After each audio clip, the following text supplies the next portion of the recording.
Bienvenidos a esta nueva emisión de Radio Acción Legítima. Esta emisión se origina desde Bogotá, República de Colombia.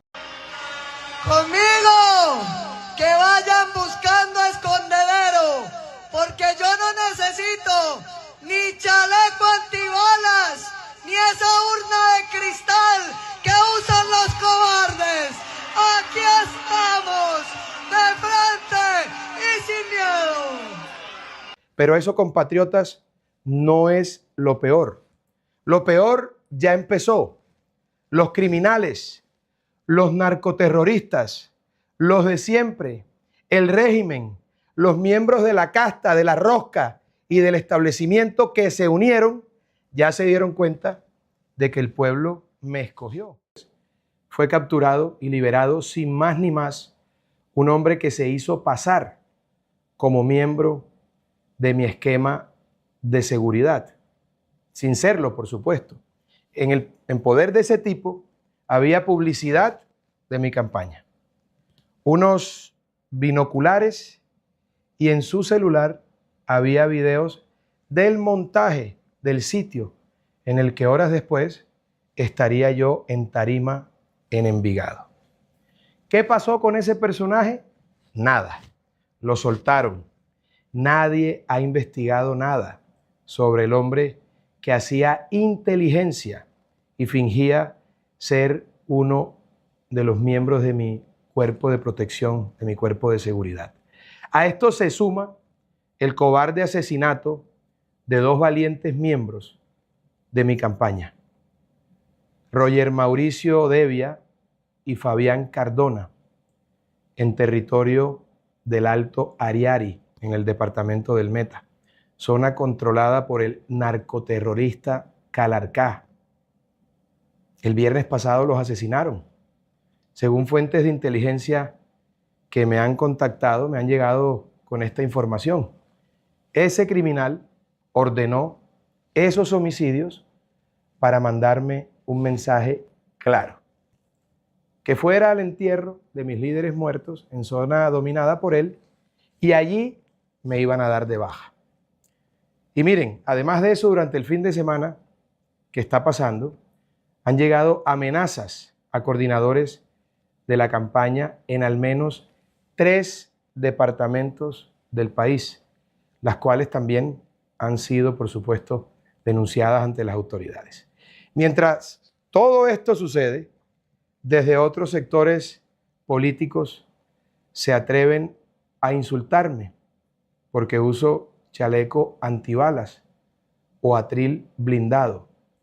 Yo no nací el día que repartieron el miedo, pero tampoco el día en que repartieron las trampas, cazabobos. No me voy a dejar cazar. No voy a caer en trampas ni provocaciones. Tomaré todas las medidas necesarias para que no me asesinen. Porque no tener miedo, queridos compatriotas, no es sinónimo de dejarse matar. Vencer el miedo es librar la guerra lo suficientemente protegido para poder ganarla estando vivo, que es lo que necesitamos nosotros. Yo no soy un suicida, soy un líder responsable con la patria, con mis hijos, con mi esposa, con mi familia y con ustedes. Si a mí me asesinan, asesinan la esperanza de todo un pueblo, que es lo que quieren hacer.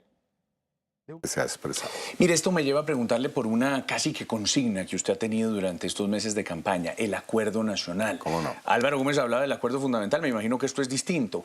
¿Acuerdo nacional para qué? No, yo creo que ni tanto, porque esa es una ambición y un planteamiento que se ha hecho a lo largo de la historia del país. No me atribuyo el ser padre de esta iniciativa, ¿no? Es una obsesión que yo creo es válida y consiste en que es necesario buscar una salida concertada, dialogada, frente a los grandes problemas, los problemas estructurales del país. ¿Cuáles son para usted?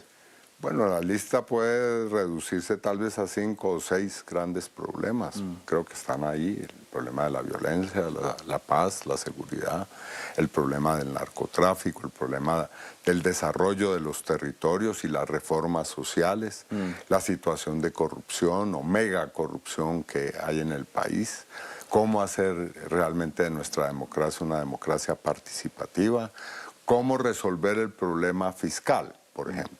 Así que ahí hay un conjunto de temas que están claramente identificados y hay un método muy sencillo de abordarlos. Sí, como ¿qué es todo cuál? es hacer una mesa en la que están los sectores estratégicos del país, los movimientos sociales, por supuesto, están los sectores empresariales, los jefes de los grandes conglomerados económicos, los partidos políticos, los sectores académicos, en fin, donde está representado el país, pactar una agenda sencilla, abordarla mediante un diálogo y llegar a unos acuerdos. Y le pregunto con franqueza, ¿eso comienza con ese diálogo entre contrarios, entre gente que se complementa y termina en una constituyente?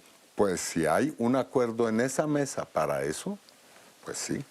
Pero si hay un acuerdo en otro sentido, que hay, porque la constituyente es un mecanismo.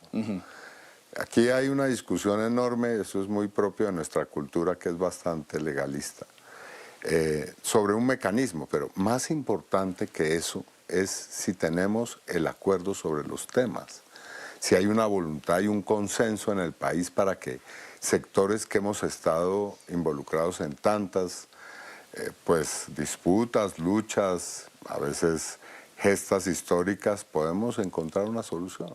Es decir... Buenos días. El Sistema Informativo Acción Legítima en la presente edición entrega los elementos más relevantes de la campaña presidencial que se adelanta en Colombia. En este capítulo, presentamos adicionalmente algunos elementos de contexto histórico que se repiten en la presente jornada electoral.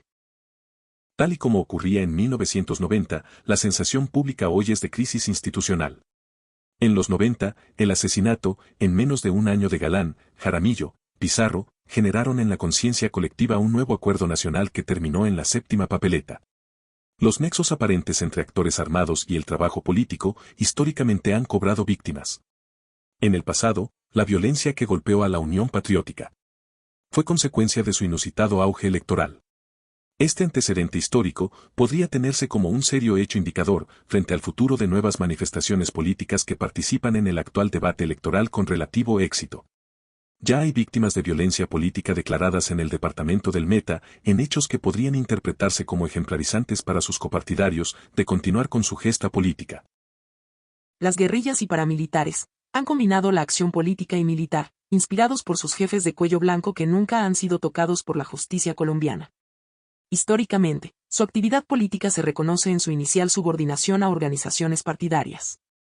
El impulso de frentes políticos, el impulso de candidatos locales, regionales y nacionales, utilizando el desplazamiento, la desaparición forzada y el homicidio como mecanismos de coerción a la población civil. También se evidencia su participación en política, con las negociaciones de paz pasadas y presentes. La paz ha sido utilizada como estrategia de acumulación de fuerzas y llegada a nuevos escenarios. Las estructuras militares no desmovilizadas de guerrilleros y paramilitares también han sido utilizadas como retaguardia estratégica, fuente de poder político, de dinero y de negociación. En 2025, Colombia experimentó una grave crisis de violencia política y humanitaria, agravada por el contexto electoral. Según la misión de observación electoral, se documentaron más de 106 agresiones contra líderes políticos, mientras que el Comité Internacional de la Cruz Roja advirtió sobre la peor crisis humanitaria en una década. La Defensoría del Pueblo viene durante este año advirtiendo sobre graves riesgos de constreñimiento y manipulación del votante por parte de grupos armados ilegales en múltiples regiones. A pocos días de las elecciones presidenciales, la entidad reporta serias amenazas que dificultan la libertad del sufragio, registrando fuerte presión de actores armados en áreas rurales para favorecer o restringir campañas específicas. Igualmente, la Defensoría ha cuestionado las condiciones y la celeridad del gobierno al establecer zonas para grupos armados, advirtiendo riesgos directos para la población civil.